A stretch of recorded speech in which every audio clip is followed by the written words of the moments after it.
ہندوستان کے ایک چھوٹے سے گاؤں میں دو دوست رہتے تھے، عمران اور روہن۔ دونوں بچپن کے ساتھی تھے اور ان کی دوستی مثال تھی۔ عمران ایک مسلمان تھا اور روہن ہندو۔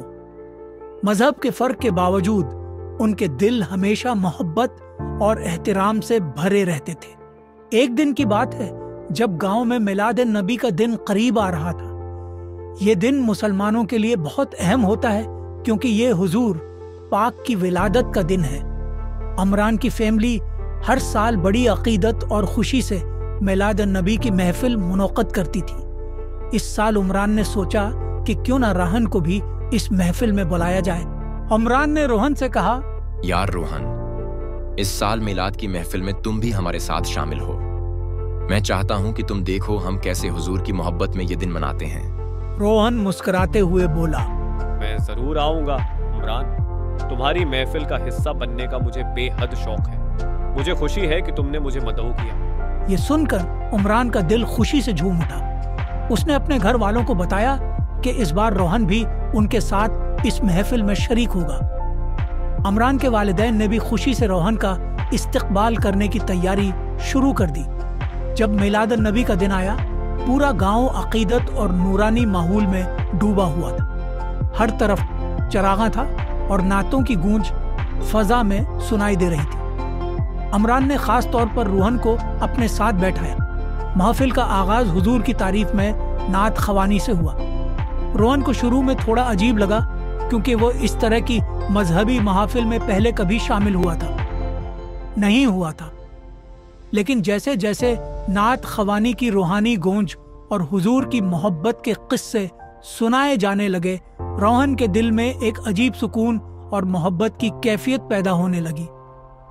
محفل کے بعد عمران نے کہا، روہن، یہ تو بس آغاز تھا۔ ہمارے نبی پاک کی زندگی محبت، اخلاص اور انسانیت کا درس دیتی ہے۔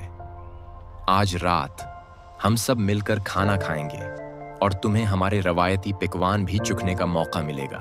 کھانے کا وقت آیا اور عمران کی والدہ نے روایتی کھانے تیار کیے جن میں بریانی، شیر خرما اور مختلف میٹھے شامل تھے۔ روہن نے زندگی میں پہلی بار اتنا لذیذ کھانا چکھا۔ وہ حیران رہ گیا کہ عمران کے گھر والے کتنی محبت اور احترام کے ساتھ اس کی خدمت کر رہے تھے۔ روہن نے کہا، عمران، تمہارے خاندان کی مہمان نوازی لاجواب ہے۔ میں نے کبھی سوچا بھی نہیں تھا کہ یہاں آ کر مجھے اتنی عزت اور محبت ملے گی۔ عمران مسکراتے ہوئے بولا، یہی تو ہمارے نبی پاک کا درس ہے۔ روہن، ہر انسان کو محبت اور احترام سے نوازو، چاہے اس کا مذہب یا رنگ کچھ بھی ہو۔ رات گئے جب سب لوگ کھانے میں مصروف تھے، اچانک ایک شخص دوڑتا ہوا آیا اور کہا کہ روہن کے والد کی طبیعت خراب ہو گئی ہے اور انہیں فوراً اسپتال لے جانا ہوگا۔ یہ سن کر روہن گھبرا گیا اور فوراً جانے کے لیے کھڑا ہو گیا۔ عمران نے اس کی فکر دیکھ کر کہا، روہن، میں بھی تمہارے ساتھ چلتا ہوں۔ ہم دونوں مل کر تمہارے والد کو اسپتال پہنچائیں گے۔ عمران اور روہن فوراً روہن کے گھر پہنچے جہاں روہن کے والد بے ہوش پڑے تھے۔ عمران نے گاڑی کا بندوبست کیا اور انہیں فوراً اسپتال لے گئے۔ عمران کی مدد سے روہن کے والد کو بروقت علاج ملا اور کچھ دیر بعد ان کی حالت بہتر ہونے لگی۔ روہن نے عمران کا شکریہ ادا کرتے ہوئے کہا، عمران، میں ہمیشہ سمجھتا تھا کہ مذہب کے فرق کی وجہ سے ہمیں ایک دوسرے سے دوری رکھنی چاہیے، لیکن آج تم نے مجھے یہ سکھایا کہ انسانیت سب سے بڑا مذہب ہے۔ تم نے میری فیملی کی مدد ایسے وقت میں کی جب مجھے تمہاری سب سے زیادہ ضرورت تھی۔ اس واقعے کے بعد روہن کے دل میں مسلمانوں اور خاص طور پر عمران کے لیے محبت اور احترام میں بے پناہ اضافہ ہوا۔ وہ سمجھ گیا کہ مذہبی تفریق کی کوئی اہمیت نہیں، بلکہ اصل اہمیت انسانیت اور محبت کی ہے۔ عمران نے کہا، ہمارے نبی پاک نے ہمیں یہی سکھایا ہے کہ ایک دوسرے کی مدد کرو، چاہے کوئی بھی مذہب ہو۔ انسانیت ہی سب سے بڑی عبادت ہے۔